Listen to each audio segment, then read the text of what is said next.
இப்போ அந்த ஸ்டண்ட் சிவா, பீட்ரேன், அனல் அரசு, சுப்ரீம் சுந்தரம் அவங்க உழைச்ச உழைப்புக்கு இப்போ பலன் கிடைக்குது.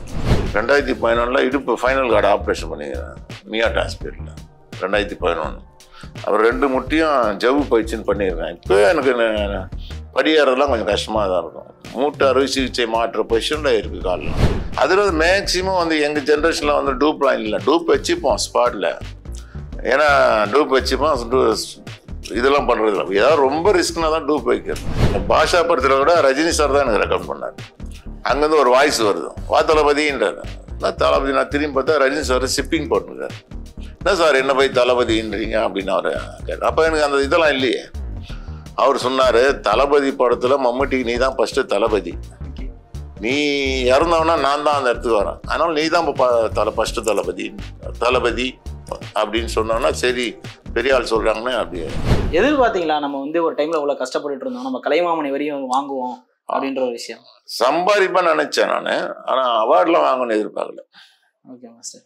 இப்போ அடுத்து உங்கள்கிட்ட அசிஸ்டண்ட்டாக வேலை பார்த்தா நிறைய பேர் இருக்காங்க. பீட்ரேனா இருக்கட்டும், ஸ்டண்ட் சிவா, அனல் அரசு, இவங்கெல்லாம் இருக்கிறாங்க. சுப்ரீம் சுந்தர் கூட, சுப்ரீம் சுந்தரம், இவங்களோட ஒர்க்கெல்லாம் பார்க்கும்போது உங்களுக்கு எப்படி இருக்கு மாஸ்டர்? அதான் எப்பவுமே எப்படி பார்த்தீங்கன்னா, இப்போ இந்த அளவுக்கு இருக்குன்னா என்னோட உழைப்பு தான்.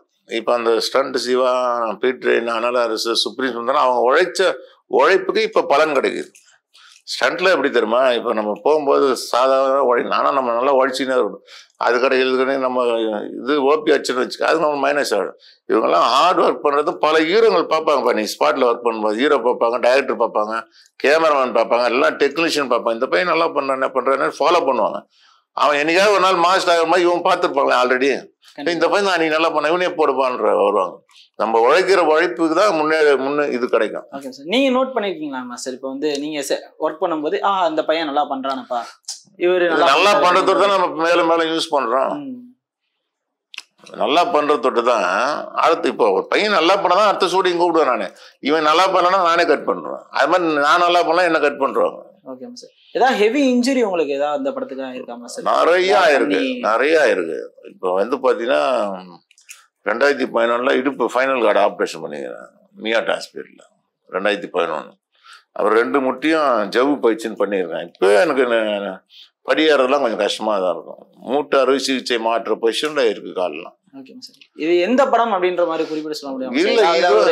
ஹை ஜம்பா இருக்கு. இல்லை, அது வந்து எப்படின்னா ஒரு கார் இருக்குன்னு வச்சுங்களேன், நல்லா போயினே இருக்கும், திடீர்னு ரிப்பேர் ஆகும். எப்படிப்பா ரிப்பேர் ஆச்சுன்னு கேட்குறா, தேங்கினே வருது. அது ஒரு கார் வாங்கினதுலேருந்து பயன்படுத்தினே இருந்தால் என்ன ஆகும், டயர் தேயும், இன்ஜின் போவோம். இன்ஜின் எப்போ போச்சுன்னு கேட்பியா, நேற்று போச்சுன்னு சொல்ல முடியாது. அது மாதிரி இது எப்போ அடிப்பட்டுன்னு சொல்ல முடியாது. நான் பண்ணுறதுல வந்து ஸ்டெப் பை ஸ்டெப்பாக தேஞ்சு ஒரு இடத்துல காட்டுது. அந்த மாதிரியான விஷயம். இப்போ நீங்கள் ஒர்க் பண்ண டைமில் வந்து இந்த ஹீரோ வந்து டூப் போடாமல் நடிப்பார்ப்பா, இந்த ஹீரோ வந்து நான் சொன்னோன்னே இந்த விஷயங்கள் தைரியமாக பண்ணுவார் அப்படின்ற விஷயங்கள் ஏதாவது ஹீரோ இருக்காராங்க சார்? அர்ஜுன் படம் 3 படம் பண்ணி அவர் டூப் போட மாட்டார். அதில் வந்து மேக்ஸிமம் வந்து எங்கள் ஜென்ரேஷனில் வந்து டூப்லாம் இல்லை, டூப் வச்சுப்போம் ஸ்பாட்டில். ஏன்னா டூப் வச்சுப்போம், இதெல்லாம் பண்ணுறது இல்லை. ஏதாவது ரொம்ப ரிஸ்க்னா தான் டூப் வைக்கிறது. இப்போ எல்லாம் ஹீரோங்கெல்லாம் அவங்களே பண்ணிடுறாங்க. அதில் வந்து ஹீரோங்கெல்லாம் கட் ஷாட் வந்துச்சு, சிஜி வந்துச்சு, ரோப் வந்துச்சு, டூப் போடணும் அவசியமே இல்லை. Okay sir. அதே மாதிரி எந்த டேரக்டராக வச்சு உங்களை முழுசாக நம்பி நீ எடுத்துருப்பா, நான் போயிட்டு வந்துடுறேன் அதுக்குள்ளே எடுத்து வச்சிரு அப்படின்ற விஷயங்கள் ஏதாவது நடந்திருக்காங்க? முக்கால்வாசி டேரக்டர் ஃபைட்னா விட்டு போயிடுவாங்க. ஏன்னா ஃபர்ஸ்ட் ஒரு ஃபைட்டு பார்க்கும்போது நம்மளை பற்றி அவங்களுக்கு தெரிஞ்சிடும். இந்த பையன்கிட்ட ஃபைட் விட்டு முக்கால்வாசி டேரக்டர் விட்டுருவோம். ஒரு சில டேரக்டர் இருக்காங்க, பேர் பண்ணுறாங்க, அவங்க ஸ்பாட்ல இவர் எப்படி எடுக்கிறாருன்னு அவங்க என்ட்ரி ஆகிறதெல்லாம் இருக்குது. சில டேரக்டர் நம்ம சொல்லிட்டு அப்படி உட்காந்துருப்பாங்க, இல்லை போயிட்டு வந்துடும் மாஸ்டர் 2 நாளில் முடிச்சிருந்த ஃபைட்டு சொல்லிட்டு போனால் சீக்கிரம் சொல்லுவோம். அசிஸ்டன்ட் நம்ம கூட இருப்பாங்க. ஏதாவது சினிமான்றது நிறைய பேர் சேர்ந்தது தானேங்க. நம்ம ஏன்னா தப்புனா அசிஸ்டன்ட் சொல்லுவாங்க, மாற்றி சொல்லிக்கிறது. அது ஒன்று. இது பெருசாக வாக்குவாதம் அந்த மாதிரி வந்ததுல அந்த மாதிரி வந்தாலும் நான் அது மாதிரி போகிறதில்ல. ஏன்னா படம் கேப்டனுங்க அவங்களாம், டேரக்டர்லாம் கேப்டன். நம்ம வந்து செகண்ட் தேர்ட் கேட்டுக்கிறோம். அவங்கள மீறி நம்ம பண்ண முடியாது. அவங்ககிட்ட எதுக்கு நம்ம ஆர்குமெண்ட் பண்ணணும்? அவர் சொன்னால் நம்ம என்ன சஜஷன் சொல்லுவோம், அதை ஒத்துக்குனாங்கன்னா ஓகே, வேணாத்தமினா விட்டுருவோம், அவ்வளோதான். Okay sir. நீங்கள் புதுசாக ட்ரை பண்ண விஷயங்கள் ஏதாவது படத்தில் இருக்காமா சார்? கோரியோகிராஃபாக இருக்கட்டும், இல்லை இந்த பொருளை வந்து உடைச்சி ஒரு வேற மாதிரி பண்ணலாம், அந்த மாதிரி விஷயங்கள் ஏதாவது புதுசாக ட்ரை பண்ணது காமெடி தான். காமெடி தான், ஆக்ஷன் பிளாக், அதெல்லாம் காமெடி, சேசிங்லேயே காமெடி எடுக்கிறது, இது கலகலப்பு ஒன்றில் அது மாதிரிலாம் பண்ணியிருக்கிறேன். இப்போ புதுசாக ட்ரை பண்ணுறேன்னா எப்படின்னா, இப்போ ஒரு டைரக்டர் வந்து ஒரு 6 மாதம் கதையை ரெடி பண்ணி, சீக்வன்ஸ் ரெடி பண்ணி, ஒரு குரூப்பை வச்சு ரெடி பண்ணி தயார் பண்ணின்னு வராரு. நான் அதுக்கு எனக்கு சம்மந்தமே இல்லை. திடீர்னு நான் இன்னைக்கு கூப்பிட்டு நாளைக்கு ஃபைட்டுன்னு வரும். சீக்வன்ஸ் சொல்லுவார். நான் எப்படி அதில் என்ட்ரி ஆக முடியும்? நேற்று தான் கூப்பிட்டாரு, இன்னைக்கு ஃபைட்டு, நான் எப்படி அந்த கதை உள்ள போக முடியும்? அவங்க 6 மாதம் 1 வருஷம் 2 வருஷம் தயார் பண்ணி வர ஒரு கம்பெனி ஒரு கதையில நான் புதுசாக அந்த ஃபைட் மாஸ்டர் இல்லை இது இப்படி போன இப்படி எப்படி சொல்ல முடியும்? அவ்வளோ தயார் பண்ணி வராங்களா? அதனால அவங்க சொல்றத மேக்சிமம் எடுத்துறது. சில நேரத்தில் திடீர்னு என்ன வந்து சொன்னாங்க, ஓகேன்னா ஓகே, இல்லைன்னா இல்லை. ஓகேவா சார்? இந்த தெலுங்கு சினிமா தமிழ் சினிமான்ற ஒரு கம்பேரிசன் வந்து ஃபைட்ல வந்து போயிட்டே இருக்கும். அங்க வந்து ரொம்ப மிகைப்படுத்தி எடுக்கிறாங்க, இங்க வந்து ஒரு நார்மல் ஃபைட்டா தான் இருக்கு அப்படின்ற ஒரு விஷயங்கள்லாம் சொல்லிட்டு இருந்தாங்க அந்த டைம்ல. இப்பயுமே அது இருக்கு அப்படின்னே சொல்லலாம். அந்த விஷயத்தை எப்படி பாக்குறீங்க? எப்படின்னா அது வந்து ஏரியா பெருசு, செலவு ஜாஸ்தி பண்றோம். இது ஏரியா கம்மி தமிழ்நாடு. ஆந்திராவில் வந்து ஏரியா பெருசு, அது மாதிரி அதனால வந்து அதிகமாக வச்சு செலவு பண்றாங்க. நிறைய இடத்துல ஒன்னா நிறைய செலவு பண்ணுவாங்க, இங்க கம்மி தானே, அது மாதிரி தான். உங்களுக்கு எப்படி மாஸ்டர் அங்க ஒர்க் பண்றது? இப்ப தெலுங்குல ஒர்க் பண்ணா உங்களுக்கு ஒரு ஃப்ரீடமா இருக்கும், அங்க நிறைய எக்ஸ்ப்ளோர் பண்ணலாம். இங்க வந்து டைரக்டர் சொல்றது மட்டும் தான் பண்ணணும் அப்படின்ற ஒரு விஷயங்கள் தான் இருக்காங்க. இல்ல எப்படின்னா, இப்போ நான் வந்து இப்போ 100 ரூபாய் சம்பாதிக்கிறேன் வச்சுக்கேன், 1000 ரூபாய் மேலே தான் ஆசை போவோம். இப்போ இங்கே தமிழ் படம் போனோம், தெலுங்கு படம் போனால் சம்பளம் தான் ஆசை போனோம். எல்லாருக்கும் இயற்கை தான், அது மாதிரி எனக்கும் இருக்க தான் செய்யும். Okay master. இப்போ நீங்க வந்து கிட்டத்தட்ட ஒரு 5 லாங்குவேஜ்ல வந்து நீங்க படம் பண்ணியிருக்கீங்க மாஸ்டர். ஒரு இடத்துலையும் என்ன டிஃப்ரென்ஸ் நினைக்கிறீங்க மாஸ்டர்? லாங்குவேஜ் தான் டிஃப்ரெண்ட். இல்ல மாஸ்டர், ஃபைட்டாவே கோரியோகிராஃபா ஏதாவது டிஃப்ரெண்டா இருக்கா?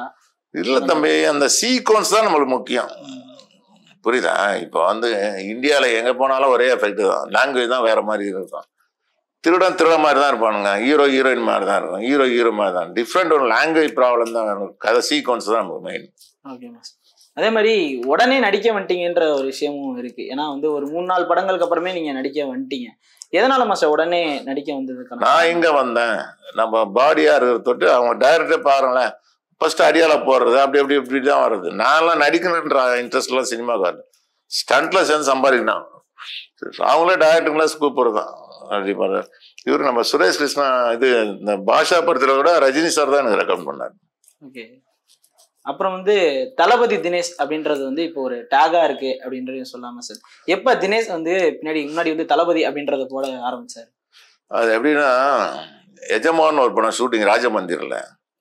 அப்போ அது அந்த காலகட்டத்தில் அது ஏரியா பெருசாக டெவலப் பண்ண, ஒரே ஒரு ஹோட்டலு பெரிய ஹோட்டலு, அதில் நான் என்னை போட்டாங்க அந்த ரூமில். அப்போ வந்து நான் எங்கே அவுட்டோர் போனாலும் டெம்பிள்ஸ் எடுத்துன்னு போய்டும், எக்ஸசைஸ் டெம்பிள்ஸ் அந்த லப்பர் இழுக்கிறதுலாம் எடுத்துன்னு போயிட்டு காலையில் செய்கிறது ஈவினிங் செய்கிறது தான் அப்போ அந்த வேலை. அப்போ பண்ணும்போது ஒரு பால்கனியில் நான் இதை அடிச்சுருக்கிறேன். அங்கேருந்து ஒரு வாய்ஸ் வருது, வா தளபதின்றார். நான் தளபதி, நான் திரும்பி பார்த்தா ரஜினி சார் ஷிப்பிங் போட்டுருக்காரு. என்ன சார் என்ன போய் தளபதின்றீங்க அப்படின்னு அவர் கேட்டார். அப்போ எனக்கு அந்த இதெல்லாம் இல்லையே.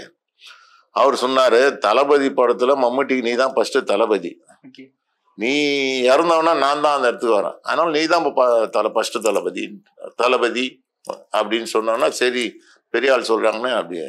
ஏன்னா மற்ற இதெல்லாம் பார்த்தீங்கன்னா அவங்களே தான் வச்சுப்பாங்க. அது சார் கூப்பிட்டதே எனக்கு ஒரு தாட் வந்தது. அவர் கூட கேட்கலாம், வச்சுக்கிட்டேன் நானாக தான் வச்சுக்கினேன் அதையும். ஆனால் அவர் கூப்பிட்டது அவர் தளபதினு சொல்லிட்டு அப்புறம் முடியும் சரி தளபதி தினேஷ்னாரு.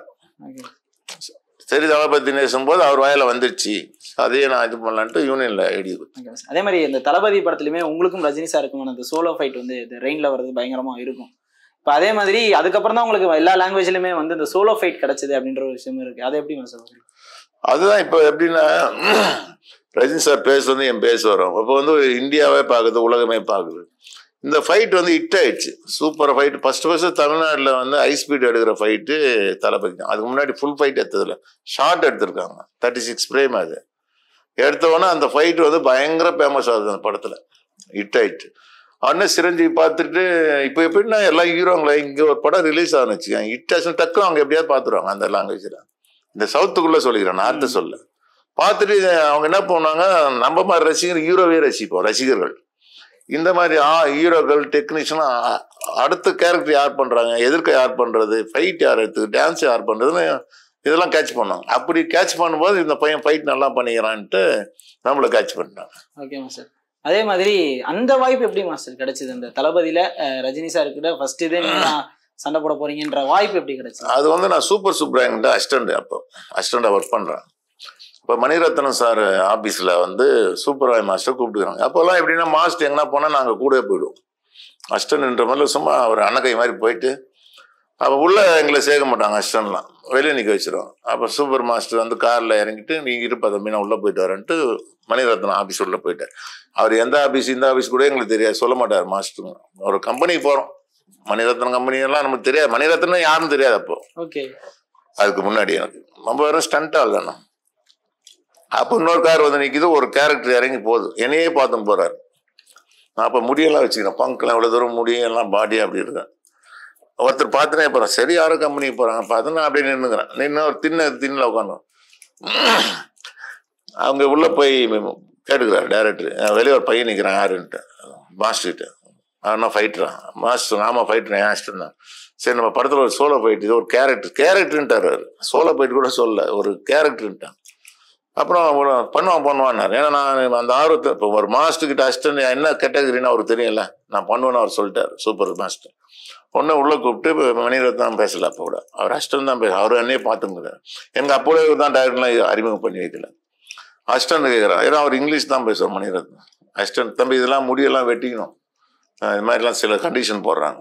அப்புறம் ரஜினி சார்கிட்ட சொல்ல போயிட்டுனா ஓகே சார் முடியெல்லாம் வெட்டிக்கிறேன்ட்டு ஓகே பண்ணி அப்படி கிடச்சது தான் அது. Okay sir. அதே மாதிரி ரஜினி சார் கூட வந்து தொடர்ச்சியாக நிறையா படங்கள் நீங்கள், அதான் அந்த படத்தில் அதுக்கு முன்னாடியே குரூப்லாம் ஹிந்தி படம் பிஎம்பி ப்ரொடக்ஷன்லாம் பண்ணியிருக்கிறேன். அதான் ஒரு தொழிலாளி நல்லா பண்ணும்போது பார்த்தீங்கன்னா அவங்கள ஃபாலோ பண்ண தான் நினைப்பேன். ஒரு ஹீரோயின் நல்லா சக்ஸஸ் கொடுத்தா அடுத்த படம் போட்டுக்கலையா, அது மாதிரி தான் நான். ஓகேம்மா சார். ரஜினி சார்ட்ட வந்து நீங்கள் கற்றுக்கிட்ட ஏதாவது ஒரு விஷயம் இருக்காங்க சார்? ஏன்னா வந்து அவர்கிட்ட நிறையா குட் குவாலிட்டிஸ் வந்து சொல்லுவாங்க, நீங்கள் அவர்கிட்ட இருந்து கற்றுக்கிட்டது? அவர்கிட்ட கற்றுக்கிறது வந்து நான் கற்றுக்கிறது வந்து டைமிங் எப்படின்னா, சந்திரமுகி ஃபைட் மாஸ்டர். நான் முன்னால் எல்லாம் டிஸ்கஸ்லாம் பண்ணிவிட்டு அவரெல்லாம் பேசினா எல்லாம் மேட்ரு முடிஞ்சிட்டு வந்து வீட்டில் வந்து படுத்துட்டேன். இங்கே தான் மேலே படுத்துன்னு நைட்டு 11 மணிக்கு ஒரு ஃபோன். அப்போ அந்த செல்லெல்லாம் இல்லை, அப்போ இந்த ஃபோன் அதுக்கு வருது. எங்கள் அம்மா தான் எடுத்தாங்க ஃபோனு. அவர் வந்து ஹலோ ரஜினி பேசுகிறேன், தினேஷ் மாஸ்டர் எங்கன்னு. அவங்க எங்கம்மா யாரோ ரஜினியாண்டா அப்படின்னு என்னை கூப்பிட்டாங்க. எனக்கு பக்குன்னு நினச்சின்னா ரஜினி சார் நேற்று நம்ம எப்பவுமே மேனேஜர் தான் நம்மளை கான்டாக்ட் பண்ணுவாங்க, டைரக்டர் கான்டாக்ட் பண்ணுவாங்க. ஹீரோ அதுவும் ரஜினி சார் நம்மளையும் கான்டாக்ட் பண்ணுறாரு. ஒரு டவுட்லேயே வந்து கேட்டால் அவர் தான் சார் தான். என்ன சார் சொல்லுங்கள் சார் சொன்னேன். நாளைக்கு காலை எத்தனை மணிக்கு வரணும்னு கேட்டார். ஐயோ சார் நாங்கள் 7 மணிக்கெலாம் போய்டுவோம், நீங்கள் எத்தனை மணிக்கு வேணா வந்துடுங்க சார். நான் எப்படி அவர்கிட்ட டைமிங் சொல்ல முடியாது, நீங்கள் இப்போன்ட்டு அது மேனேஜர் தான் சொல்லணும். நீங்கள் எப்போனா சார் நான் 7 மணிக்கு ஸ்பாட்டில் இருப்பேன்ட்டேன். சரின்ட்டார். சரின்ட்டு நாங்கள் காலையில் ரஜினி சார் படனோடனே என்ன பண்ணோம், நம்ம தூக்கம் வராது ஒன்றும் வராது, காலையில் எப்படி ஃபைட் வரணும் அதே திங்கிங் போகுது. திங்கிங் போனால் காலையில் கிடக்குறேன்னு எழுந்து பார்த்தா 6:50 என் கார் உள்ளே போகுது சிவாஜி கார்டனில். பார்த்தா கேரவன் கீழே நின்று ரஜினி சார் அப்படி நின்று அப்படி பார்த்தா 6:50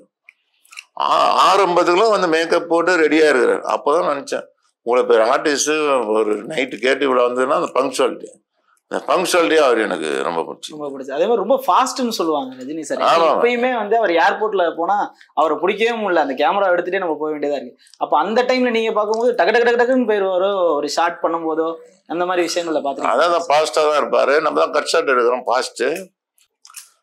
நம்ம சொல்றதை வச்சுதான் அவர் சொல்லுவார், எல்லாத்துக்கும் ஃபாஸ்ட் காட்ட மாட்டாரு. இது மாதிரி வேணா இது மாதிரி